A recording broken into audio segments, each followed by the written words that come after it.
India personal law board के member हैं कासिम रसूल इलियास। उनका कहना है कि मुस्लिमों पे जिस तरह से अत्याचार हो रहा है, हम लोग को एकजुट होकर अपनी ताकत दिखाने की जरूरत है।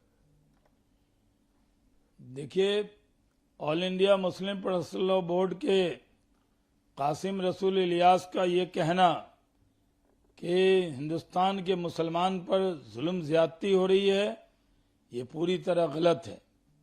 मुस्लिम पर्सनल लॉ बोर्ड को इस तरह की बातों से बचना चाहिए। भारत के अंदर मुसलमानों की स्थिति बहुत अच्छी है। भारत के मुसलमानों के लिए भारत से अच्छा देश, हिंदू से अच्छा दोस्त, मोदी से अच्छा नेता मिलने वाला नहीं। आज सबका साथ, सबका विकास, सबके विश्वास के रास्ते पर संविधान की रोशनी में ये देश आगे बढ़ रहा है। कोई भी एग्जाम हो, कोई भी तरह से अगर सरकार कोई योजना चलाती है, उसमें कोई भेदभाव नहीं, मुसलमानों को उसमें बराबरी से मौका मिल रहा है। आज बड़ी तादाद में मुस्लिम नौजवान यूपीएससी क्लियर कर रहे हैं, नीट का एग्जाम क्लियर कर रहे हैं, आईएएस आईपीएस बन रहे हैं, इंजीनियर बन रहे हैं, डॉक्टर बन रहे हैं, पढ़ाई लिखाई की तरफ आगे बढ़ रहे हैं, राष्ट्र की मुख्यधारा से जुड़ रहे हैं। लेकिन इस तरह की बातें कह के पाकिस्तानी प्रोपेगेंडा को बढ़ाने की जरूरत नहीं है। पाकिस्तान के आसिफ अली जरदारी ने अभी भारत को एक मस्जिद को लेकर बयानबाजी की थी और भारत को बदनाम करना चाहा था। अब भारत के अंदर मुस्लिम पर्सनल लॉ बोर्ड इस तरह की बात करके मुसलमानों को गुमराह न करे, देश को बदनाम न करे। जी सर, भूपेश बघेल कांग्रेस के लीडर, उनका कहना है कि जिस तरह से इस मिनट में सर फायर इंसिडेंट के बाद लखनऊ में जिस तरह से फायर इंसिडेंट हुआ और 15 से ज्यादा बच्चों की जो है मौत हुई, उसके बाद यूपी गवर्नमेंट की तरफ से अनाउंसमेंट हुआ है कि बेसमेंट के अंदर ना तो कोचिंग सेंटर होना चाहिए, नहीं किसी तरह का नर्सिंग होम होना चाहिए, एनओसी भी प्रॉपर उनको लेना पड़ेगा।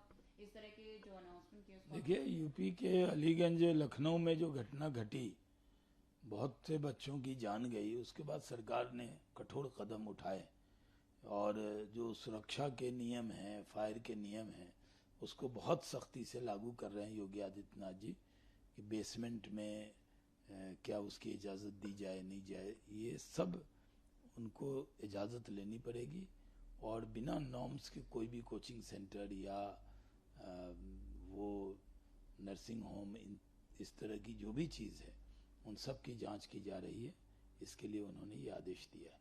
जी सर, एकनाथ शिंदे का कहना है कि हमारी पार्टी, शिवसेना पार्टी जो है सपोर्ट करती है, क्योंकि ये जो है आइडियोलॉजी बाला साहेब ठाकरे जी की भी थी और उनकी पूर्ण सहमति थी इस बात पर।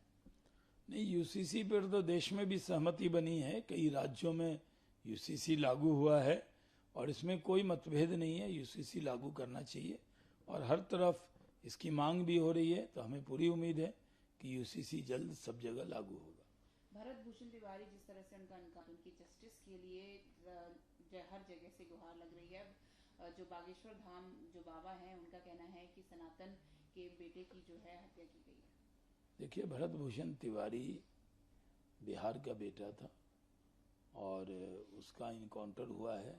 उसके लिए जांच के आदेश बिहार के माननीय मुख्यमंत्री सम्राट चौधरी जी ने दे दिया है और न्यायिक जांच के आदेश दिए हैं। इसलिए अब किसी को इसमें ज़्यादा फिक्र करने की ज़रूरत नहीं है, पूरा न्याय मिलेगा।